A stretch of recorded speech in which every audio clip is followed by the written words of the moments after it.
Bakit pag magkagalit ang tao, hindi mag-iimikan at sobra niyo na kinaiinisan ang isa't isa? Hanggang sa hindi niyo na namamalayan ang tagal niyo na palang hindi nagpapansinan. Bakit nga ba? Dahil ba sa sama ng loob o maling nagawa o dahil sa mataas na pride? Sa sobrang taas ng pride, nagpapakiramdaman kayo kung sino ang unang hihingi ng tawad. Paano kung pareho kayong ma-pride? E di habang buhay na kayong walang pansinan at mag-iinisan, di ba? Alam nyo ba ang kasabihang, it's better to lose your pride because of your love than to lose your love because of your pride?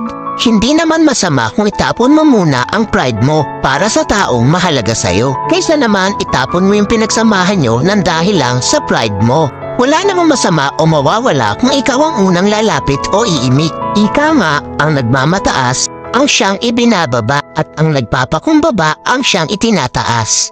Kaya huwag ugaliin na magkimkim ng galit dahil ang galit ay basura lang sa ating puso at isipan.